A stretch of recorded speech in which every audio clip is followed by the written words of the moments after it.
C'est parti. Bonjour, bonjour à toutes et à tous. Bienvenue à ce café Erasmus Days. Aujourd'hui, on a l'honneur d'accueillir Noémie et Alexandra. Cette initiative a été conçue par la Maison de l'Europe de Lot-et-Garonne en partenariat aussi avec le Bureau d'information jeunesse de Marmande, qui est représentée par Alexandra Viard, coordinatrice Europe. Et aujourd'hui, nous accueillons, comme j'ai dit, Noémie qui vient de Roumanie et qui va nous parler de son expérience Erasmus, mais pas que. Il y aura aussi des programmes qui aujourd'hui ne font plus partie d'Erasmus et qui seront mis en valeur lors de cette rencontre. Que vous retrouvez online sur le Facebook de la Maison de l'Europe, mais aussi sur le Facebook du Bureau d'information jeunesse. Et on va également publier sur nos comptes Instagram et YouTube. Donc, vous pouvez retrouver cette émission interview sur les réseaux sociaux. Très bien, on est là à l'occasion des Erasmus Days, le 14, 15 et 16 octobre. Et en première partie, on va parler du programme Erasmus, des Erasmus Days. Donc, ça sera Alexandra qui va le présenter. Et on va poser plein de questions à Noémie sur son expérience Erasmus. Et en deuxième partie, on parlera plus du volontariat européen, qui aujourd'hui s'appelle Corps européen de solidarité, pareil, que Noémie a fait. Voilà, elle va vous parler de son expérience à elle. Alexandra, je te passe la parole et voilà, tu partageras aussi l'écran pour montrer plein d'informations utiles pour Erasmus. Merci. Bonjour à tous et à toutes. Alors, du coup, comme l'a dit Stéphanie, on va rapidement, en quelques mots, présenter le programme Erasmus+, avant d'introduire qu'est-ce que sont les Erasmus Days. Du coup, Erasmus+, c'est un programme de mobilité initié par l'Union européenne. Au départ, il a été créé en 1987 et c'était surtout à destination des étudiants étudiants à l'université pour pouvoir partir à l'étranger étudier. Donc, c'était vraiment ce public-là, au départ, la cible.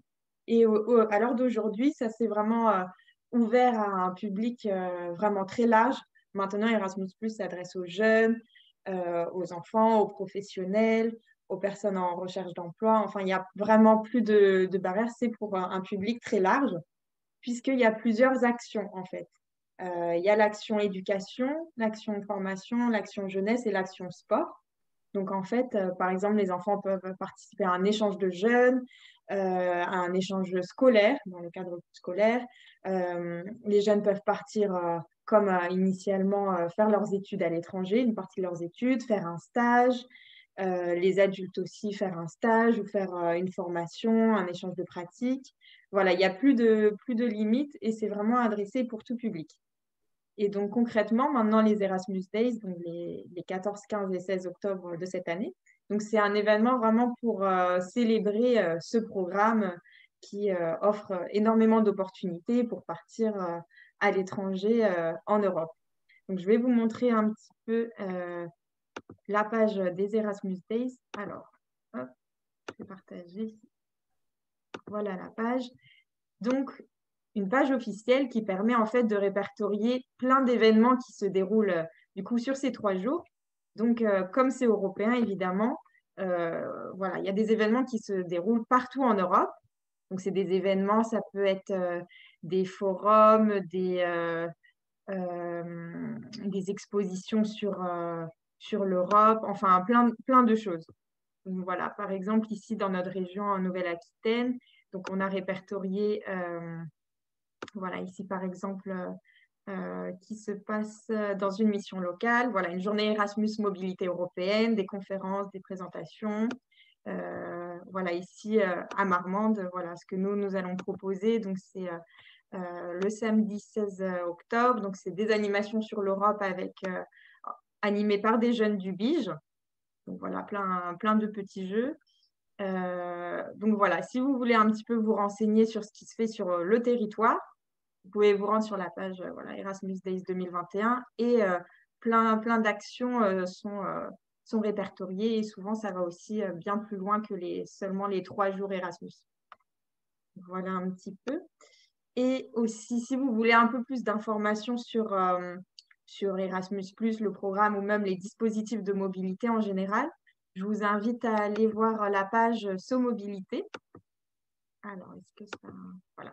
SoMobilité.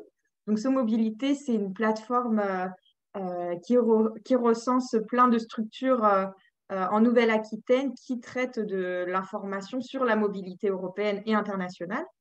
Donc voilà pourquoi il y a tous les points en Nouvelle-Aquitaine. Donc, pour vous montrer un petit peu, vous pouvez regarder au plus près de chez vous où vous renseigner. Hop, donc, par exemple, Marmande, nous sommes ici. Donc, comme ça, vous avez l'adresse pour vous renseigner au Bureau Information Jeunesse pour poser toutes les questions sur la mobilité. Mais on a aussi, du coup, la Maison de l'Europe à Agen. Donc, à vous de voir selon votre situation géographique où est-ce que c'est le mieux de vous renseigner. Vous pouvez prendre rendez-vous aussi en ligne. Enfin, il y a vraiment plein de possibilités. Voilà, donc n'hésitez pas aussi à aller regarder cette page qui a aussi beaucoup d'informations plus générales sur comment partir en mobilité. Enfin, ça peut être très instructif. Voilà, je crois que j'ai fait un petit peu le tour. Hop. Alors, je vais arrêter mon partage d'écran et je vais continuer maintenant, mais avec Noémie. On va maintenant un petit peu la questionner sur son parcours de mobilité, puisqu'elle a fait, participé à énormément de dispositifs, comme vous allez le voir. Au départ, comme on est sur les Erasmus Days, un peu la questionner sur le programme Erasmus et qu'est-ce qu'elle a vraiment pu faire dans ce programme. Alors, Noémie, tu nous avais dit en amont que tu avais eu une expérience Erasmus et Erasmus Mundus. Est-ce que tu peux nous expliquer un peu dans quel cadre c'était et où tu es partie et qu'est-ce que Erasmus Mundus est aussi, puisqu'on ne l'a pas expliqué. Oui, mais bonjour, moi c'est Noémie. Et du coup, j'ai fait Erasmus et Erasmus Mundus, j'ai fait pendant mes études. L'histoire, c'est que pendant ma licence, je n'ai pas fait des mobilités à l'étranger. Je suis allée faire que 15 stages en Hongrie. Mais je travaillais sur pas mal de projets internationaux à Cluj, en Roumanie, dans le milieu associatif. Du coup, j'ai bien aimé ce côté multiculturel, d'échange, etc. Et pendant mon master, j'ai décidé de faire une mobilité Erasmus. J'ai fait un semestre en Slovénie. J'ai eu des cours dans une université en Slovénie. C'était ma première expérience Erasmus. C'était vraiment incroyable. J'ai rencontré plein de monde. J'ai échangé pas mal d'idées. J'ai eu une expérience d'études à l'étranger. Et la problème, c'est que ça m'a rendu un peu accro. Du coup, je n'ai pas voulu arrêter. Et j'ai décidé, dans mon deuxième année, de refaire une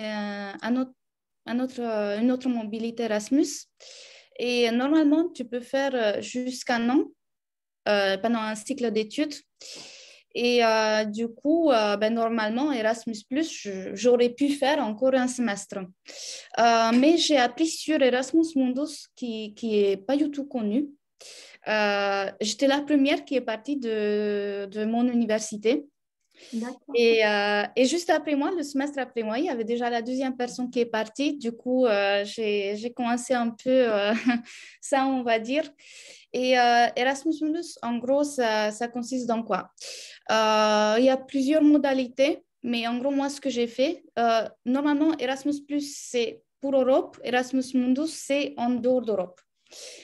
Du coup, avec Erasmus Mundus, des étudiants qui font leur étude en dehors de l'Union européenne peuvent venir dans l'Union européenne et les gens de l'Union européenne peuvent aller dans des autres pays hors Union européenne. Du coup, moi, j'ai fait un an d'Erasmus Mundus au Maroc, dans une université marocaine. C'était une expérience un peu différente de ma première expérience parce que quand j'étais en Slovénie, j'ai eu une très, très bonne expérience. Mais ça reste quand même Europe, c'était pas au point de vue de choc culturel, c'était pas très significatif. Ok, la langue elle était différente, c'était un pays différent, c'était un peu particulier par rapport à ce que j'ai fait avant. Mais quand j'étais au Maroc, c'était vraiment de point de vue culturel, interculturel, c'était une expérience beaucoup plus riche et j'ai appris pas mal de choses. Si vous avez plus de questions sur exactement... en gros, pour Erasmus Mundus, il faut que l'université euh, ait un partenariat avec une autre université qui fait partie de ce programme Erasmus Mundus. Du coup, dans mon cas, au fait, je suis allée voir le conseil Erasmus et je demandais plus de renseignements sur Erasmus Mundus et elles étaient surprises, elles étaient là, ah, enfin quelqu'un qui se renseigne sur ça. Oui, mais on ne le savait pas. J'ai tombé sur l'information vraiment par hasard parce que j'ai creusé un peu. Et j'ai demandé des renseignements et ils m'ont expliqué comment ça marche. En gros, l'application, c'est un peu pareil comme pour Erasmus+, juste que tu as besoin d'un peu plus des documents. Et, et le processus, elle est un peu différente, mais ça diffère pas beaucoup. Donc pour ton cas, c'est ton université qui t'a accompagné dans toutes ces démarches, mais au départ, c'est toi qui venais avec l'idée de partir à l'étranger sans trop... Enfin, il n'y avait pas eu forcément de communication qui avait été faite dans l'université. C'est toi qui avais eu cette initiative. Parce que Pour tu Erasmus Mundus, oui, parce que Erasmus+, c'est connu dans toutes les Oui, universités. On a plein d'étudiants qui font des échanges à l'étranger. C'était connu.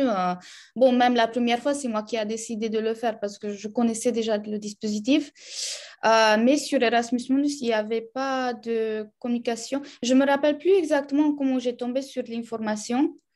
Où est-ce que je l'ai vu? Je pense que je l'ai vu sur le site de Bureau Erasmus de mon université. Et du coup, je suis allée dans les bureaux et je demandais plus de renseignements et je me suis rendue de compte. Je leur ai demandé parce que même la bourse Erasmus Mundus, elle est beaucoup plus grande que la bourse Erasmus+. Et ils te payent aussi le vol, etc. Euh, et quand ils m'ont dit tout ça, j'étais là, mais c'est quoi le problème? Pourquoi les gens ils vont pas? Je comprends pas. Parce que c'est génial. Tu peux aller dans un pays en dehors d'Europe, tu as une bourse avec laquelle tu peux vivre confortablement, tu es accompagné, ils te donnent même l'assurance de santé, le billet de vol et tout. Et ils m'ont dit, ouais, ben, justement, jusqu'à maintenant, personne n'a postulé, personne s'intéressait. d'accord. Et donc ça, c'est ouvert, Erasmus Mundus, c'est ouvert uniquement aux étudiants, pour le coup. Là, c'est plus les Oui, oui, étudiants. Erasmus Mundus, c'est uniquement pour les étudiants et il y a ou échange ou joint programme. Genre, c'est un master, mais tu le fais dans deux pays différents.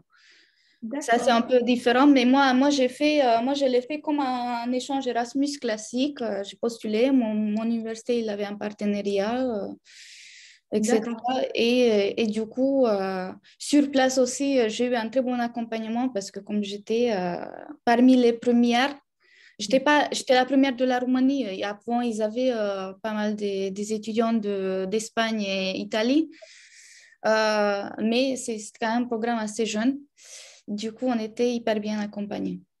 Super. Et au final, qu'est-ce que tu retiens de ces deux expériences, Erasmus Plus et Erasmus Mundus? Qu'est-ce que tu as retenu de tout ça? Est-ce que ça a eu un impact sur ta vie actuelle? Comment tu le vois aujourd'hui? Ça a eu un grand impact sur ma vie actuelle dans le fait que jusqu'à mes 23 ans, je n'ai pas quitté le pays, sauf un stage en Hongrie que j'ai fait à 21 ans, mais bon, c'est le pays. J'ai fait mon stage à 6 heures de mon ville, du coup, pour moi, ce n'était pas vraiment l'étranger. Et je parle aussi hongrois, du coup, c'était rien de choquant. Euh, mais depuis, je ne me suis pas arrêtée.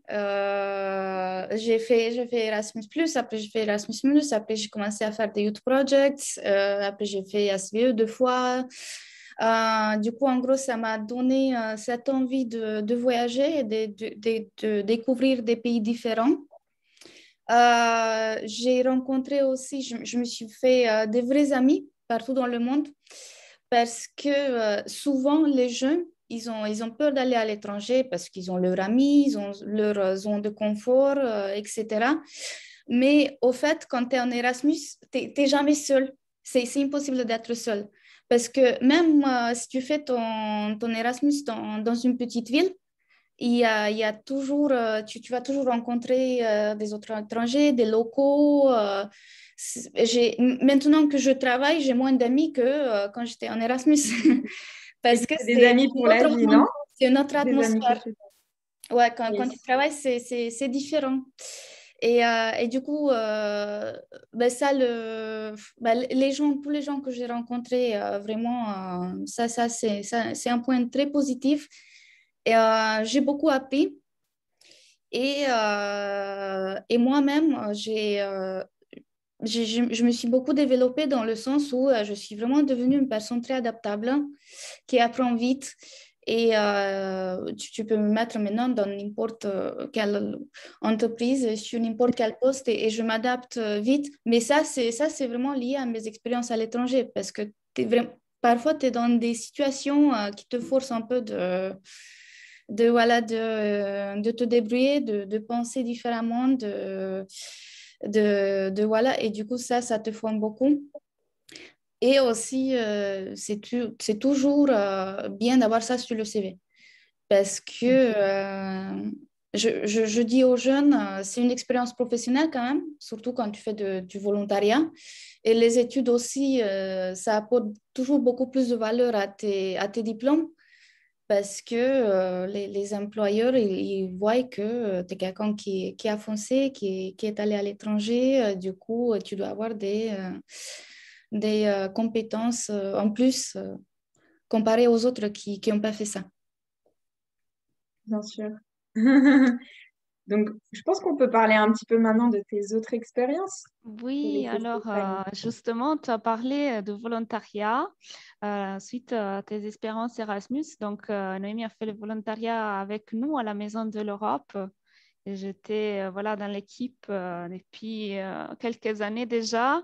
Et chaque année, on accueille, on envoie des volontaires à la Maison de l'Europe. Donc, c'était il y a 2, 3 ans. 2018, ouais. 2018, voilà, on a eu le plaisir de t'accueillir à Agen. Mm. Donc, alors, si tu peux expliquer un peu au public qu'est-ce que tu as fait et combien de temps ça a duré ta mission? Oui. Ben, du coup, après mes échanges Erasmus pour les études, ben, j'ai absolvé. Du coup, j'étais là, bon, qu'est-ce que je vais faire? J'étais en Roumanie, je ne savais pas quoi faire. J'ai décidé de faire SVE parce que je n'étais pas encore prête d'arrêter les mobilités Erasmus.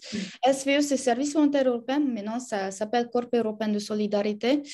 À l'époque, c'était rattaché à Erasmus, comme vous avez dit. Et avant de venir à Agen, j'ai fait 2 mois en Bulgarie, court terme. Et après, j'ai commencé à travailler. J'ai travaillé en Bulgarie comme rédactrice et après, je suis allée travailler à Prague. Quand j'étais à Prague, j'étais en train de réfléchir parce que le travail, ce que je faisais, je ne me voyais pas faire ça pendant très longtemps. Et j'ai beaucoup aimé travailler dans les associations, le travail associatif, les mobilités à l'étranger, etc., tout ce qui est ça. Et j'ai décidé de refaire un service volontaire européen. Euh, et comme avant, j'ai vécu dans plusieurs pays, mais je n'ai pas vraiment appris une langue parce que c'était toujours en anglais. Tout était en anglais, on s'est débrouillé en anglais. J'ai appris la langue, mais que les bases. Et c'était des langues un peu, on va dire, pas difficiles pour moi, mais je suis roumaine, c'est une langue latine. Du coup, les langues slaves, j'ai eu un peu du mal. Et j'ai décidé, OK, je vais faire un autre SVE parce que je veux une autre expérience à l'étranger, je veux travailler dans un asso. Je veux encourager les jeunes à faire pareil, mais je veux en même temps vraiment apprendre une langue cette fois-ci. Du coup, j'ai eu comme choix Espagne et France, parce que espagnol et français, c'est une langue internationale et c'est similaire avec roumain. Et je voulais aussi un projet où il y a des animations, où il y a de la communication, où on encourage les gens à aller à l'étranger parce que moi, je le fais tout le temps maintenant que voilà. J'encourage toujours les jeunes à faire ça s'ils veulent, s'ils ont envie, bien sûr. J'étais acceptée à Agen, heureusement. C'était une très bonne expérience. Au début, c'était difficile, je vous avoue, parce que je ne parlais pas français. Tu te rappelles, Stéphania? Oui, mais justement, ce qui nous avait frappé, c'était que ton niveau de français était vraiment la base. Il y avait quelques cours de français de base que tu avais pris ou avec la plateforme en ligne où les jeunes peuvent un peu s'entraîner. Mais tu avais déjà cette capacité, même si tu ne parlais pas parfaitement avec la grammaire, la syntaxe parfaite en français, où tu étais vraiment débutante, tu avais cette capacité de communication qui faisait que même si c'était pas correct, eh ben, on te comprenait. Donc, des fois, on est intervenu dans les écoles, je me rappelle, avec les enfants, dans les groupes pour les animations. Et quand même, les jeunes te suivaient, même si il y avait quelques bugs de français. Et après, ils ne jugeaient pas. Ça, c'était une des volontaires qu'on a eu où le barrage de la langue, oui, il y avait, mais en réalité, c'était un barrage clairement qu'on avait dans notre tête, juste parce que, voilà, on entendait un français un peu fatigué, surtout Oui. à la fin des journées, je me rappelle. Mais voilà, aujourd'hui, on peut constater, mais même à la fin du volontariat, tu parlais couramment. Hein. Au début, on avait vu cette grande capacité de communiquer au-delà du code de la langue. Oui, Utiliser les mais mains. après d'une façon, j'ai pas eu le choix. C'est pour ça aussi que je voulais faire ça parce que avant, j'ai pas appris la langue parce que c'était pas vraiment nécessaire. Mais là, on faisait vraiment des animations avec des Français. En français, j'étais dans la situation. C'était trop difficile au début. Mm. J'ai eu mal à la tête tous les jours pendant des semaines. C'était difficile, mais après, ça paie parce que j'ai réussi à apprendre une langue. Et ce que je conseille toujours aux jeunes, surtout aux Français, parce que comme tu disais, malgré mon niveau en français, j'ai essayé de me faire comprendre et j'arrivais et les gens, ils ne me jugeaient pas. Mm. Et au fait, le fait que les Français, ils sont tellement mignons quand quelqu'un essaie de parler français qu'ils t'encouragent, ça aide beaucoup aussi. Parce que à chaque fois, dès le début, ils me disent que je parle bien français, mais pas du tout. Mais dès le début, à chaque fois, quand je parlais en français, les Français, ils appréciaient tellement que ça m'encourageait. J'étais là, ah, bien, ah bon, je parle bien français. Bah, du coup, je parle, même si ça fait aucun sens et tu ne comprends pas la moitié de ce que je dis. Mais ça a beaucoup encouragé et ça, j'ai beaucoup parlé aussi avec les jeunes Français de ça parce qu'il y en a qui ont du mal à parler anglais ou ils ont un blocage de parler en anglais. Là, je donne l'exemple de l'anglais parce que c'est le plus souvent utilisé, aussi dans les mobilités à l'étranger. Et à chaque fois, au début, je ne parle pas anglais. Ils me disent, je ne parle pas anglais. Et après, au fait, on se rend compte qu'ils parlent anglais. Bon, bah, Mm. c'est un anglais comme en français au début, mais il peut se faire comprendre, on peut avoir une discussion. Mm. Je veux beaucoup mettre l'accent sur ça parce que ça, c'est une autre peur des gens avant d'aller à l'étranger, n'importe si c'est Erasmus ou Oui, SVE ou n'importe quel dispositif, oui. parce que la plupart des échanges sont en anglais. Il faut pas avoir peur parce que, vous êtes avec des gens qui sont pas, c'est pas leur langue native, du coup, tout le monde a son accent, tout le monde fait ses fautes. Et c'est le seul moyen d'apprendre une langue, de parler. Parce que je peux prendre 10 000 cours de français, ça ne va pas m'aider autant que de vraiment être dans une situation où il faut que je parle. Et ça, je conseille trop les gens, même si vous dites, même si vous parlez 3 mots en anglais, ça suffit. Parce que 3 mots, ça va amener à 5 mots dans 2 jours et tous les jours, tu rajoutes et après 10 mois d'expérience à l'étranger, tu reviens avec un vocabulaire assez riche Oui. et tu vas pouvoir ajouter une autre langue à tes compétences. Mm. Oui, parce que toi, tu as fait 10 mois Avant, tu as fait un court terme, donc c'est encore possible de faire ça, de faire un petit court terme pour se lancer et ensuite avoir droit qu'à 10 mois et pas à 12 mois sur un long terme, parce qu'on peut cumuler que 12 mois en effet de volontariat. C'est encore le cas dans le Corps européen de solidarité.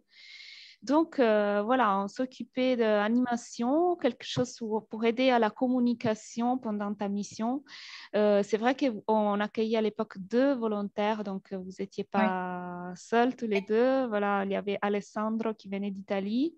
Et du coup, après, les équipes aussi qui sont labellisées pour accueillir des volontaires sont aussi habituées à travailler avec des étrangers, donc à attendre leur temps d'intégration, d'adaptation, d'apprentissage de la langue pour adapter le plus possible les activités au niveau du jeune, mais aussi, je dirais, aussi de se mettre à l'épreuve. Donc, il y a des activités, on pourrait rencontrer des difficultés linguistiques, comme tu as dit, mais qui sont un moteur pour pousser à parler. Donc, si on sent de la difficulté, au début, c'est tout à fait normal, mais c'est aussi un bon signe. Ça veut dire qu'il y a de la marge pour apprendre quelque chose, apprendre la langue. On n'apprend pas que la langue, on apprend à s'adapter au pays, aux façons de vivre, aux habitudes, au quotidien, à apprendre à travailler parce que c'est pas un travail, vous êtes volontaire, mais c'est les premiers pas dans le monde de la vie active, que ce soit volontaire, salarié ou bénévole. On voit comment ça se passe dans une structure où il faut une organisation pour avancer sur des projets.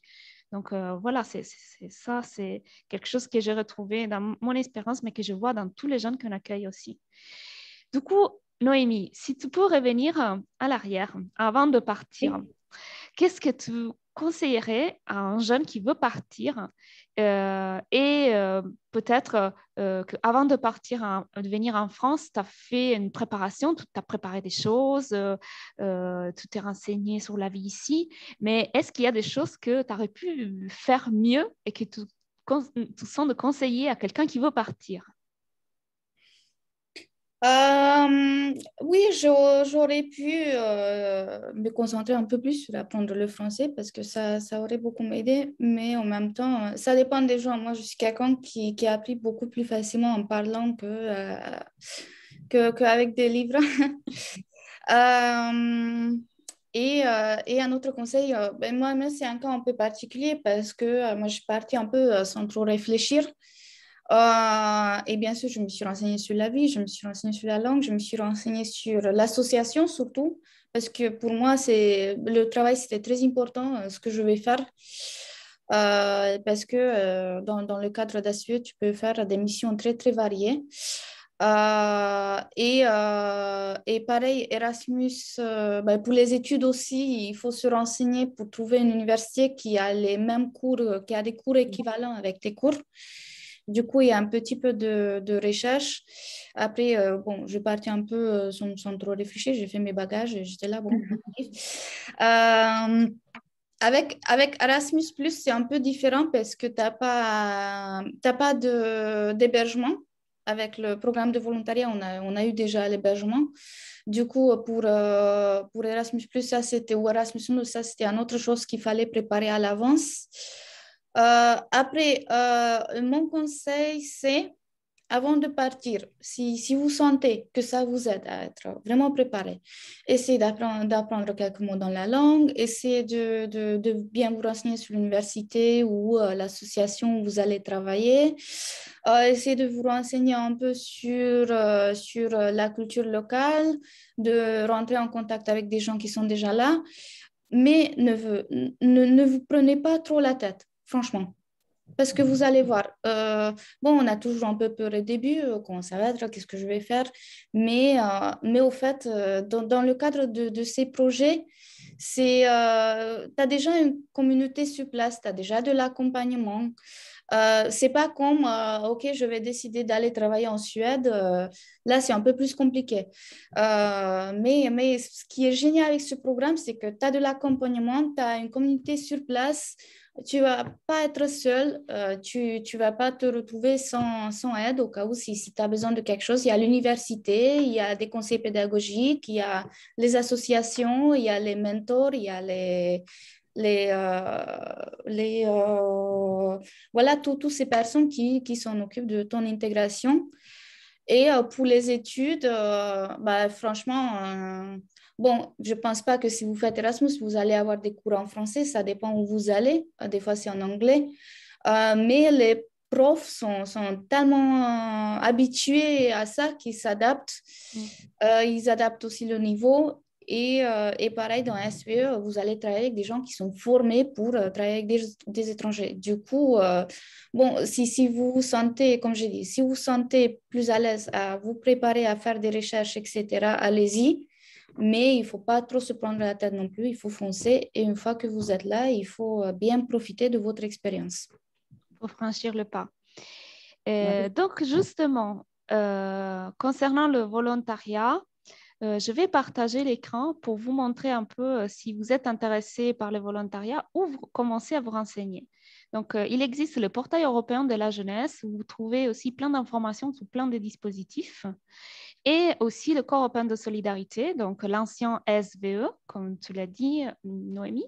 Donc, vous avez un espace que vous pouvez ouvrir personnel pour s'inscrire gratuitement au Corps européen de solidarité et commencer à regarder toutes les informations de base. Vous avez le volontariat, mais aussi des projets de solidarité locaux qui ont lieu en France et qui sont fréquentés par des personnes qui viennent de plusieurs pays ou pas. Et du coup, vous avez donc le long terme et le court terme, comme on a dit. Donc, vous avez plein d'informations. Et il y a aussi le groupe Facebook officiel donc du Corps européen de solidarité où vous avez par exemple, ça c'est mon compte Maison de l'Europe, où on peut créer une offre. C'est écrit d'emploi par défaut, mais c'est une offre de volontariat. Et en effet, vous avez des témoignages, des missions. Donc, surtout en urgence sur ce groupe Facebook. Donc là, par exemple, on a quelque chose en Pologne qui commence en octobre pendant 1 an, et donc avec toutes les informations. Mais après, pour candidater officiellement à une mission, vous avez vraiment le Corps européen de solidarité, la plateforme. Et bien entendu, on peut se renseigner aussi auprès des différents opérateurs sans mobilité. C'est www.somobilité.fr.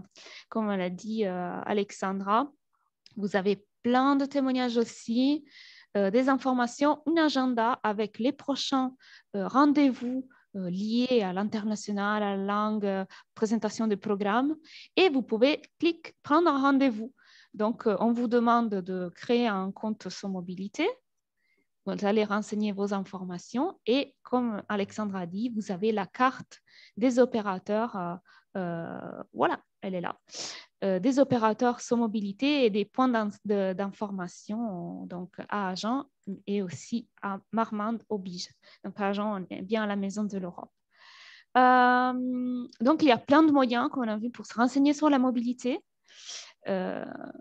Chaque mois, à la Maison de l'Europe de Lot-et-Garonne, on organise un atelier de présentation de programmes, donc, où on présente un peu Erasmus, Corps Open Solidarité, mais aussi d'autres dispositifs comme le service civique, comment partir au pair, par exemple, comment partir hors Union européenne.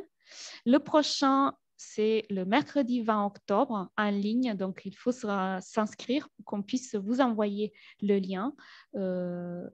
S'inscrire à l'adresse animation@maisoneurope47.eu.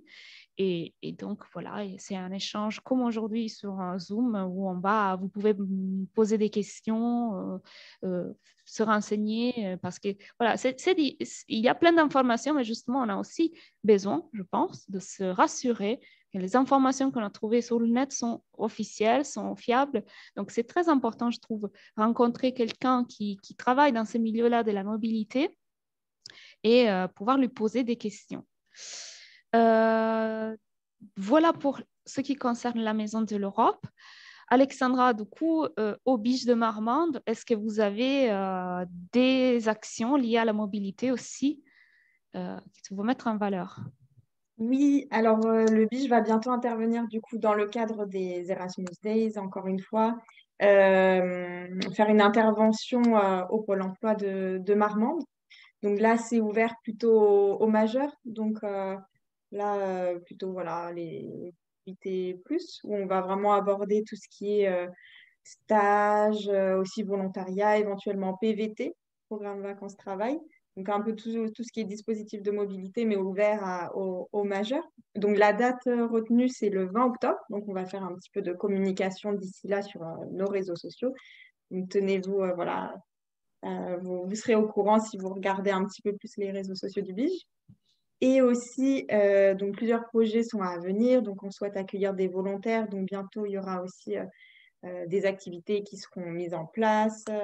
Et aussi pour les jeunes, on commence à préparer un échange de jeunes, donc ça, il y a encore le temps, mais voilà, là pour le coup, pour les mineurs, il y aura aussi des choses à venir pour les plus jeunes. Voilà. D'accord. Et bien sûr aussi, n'hésitez pas, si vous habitez proche de Marmande, à venir directement au BIJ pour toute question sur la mobilité, vraiment très générale ou vraiment quelque chose, un accompagnement si nécessaire peut être donné. Voilà. Bien sûr, vous pouvez nous rencontrer aussi à la Maison de l'Europe à Jean et Toulagenais. Et bien entendu, on est présent sur les forums de la mobilité, donc vous pouvez venir vous renseigner sur la mobilité à l'international, soit Erasmus, soit volontariat ou d'autres dispositifs. Très bien.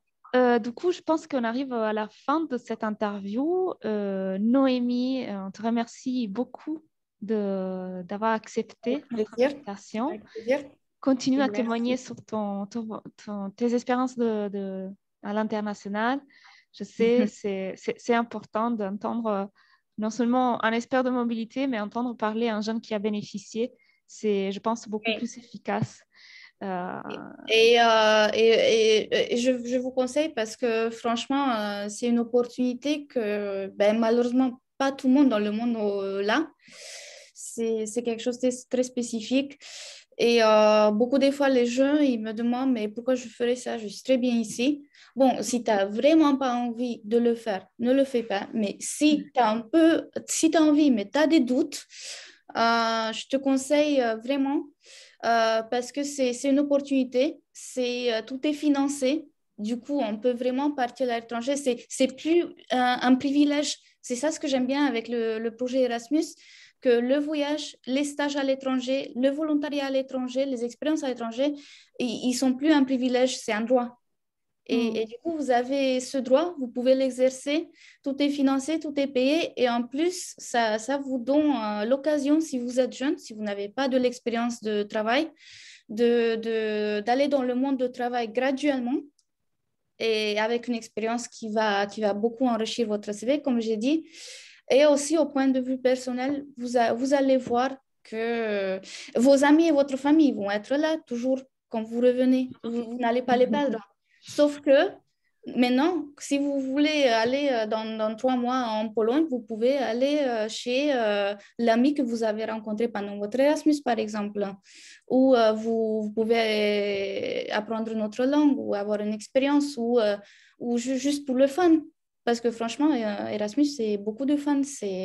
Tu rencontres des gens, tu fais des trucs, tu fais des projets. C'est très intéressant. Et si vraiment vous avez un peu des doutes, vous voulez aller, mais vous avez un peu de doutes, n'hésitez pas de venir nous voir et on peut vous renseigner. Et franchement, je vous conseille vraiment de profiter de cette opportunité qu'on a, nous les jeunes Européens. Merci Noémie. Super, le mot de la fin. Oui. Oser. Parfait. Oser partir. Merci à vous. Merci Alexandra. Merci. Et on vous dit à bientôt dans nos locaux. Voilà, vous pouvez retrouver cette émission sur les réseaux sociaux. Merci. Merci, au revoir. Au revoir.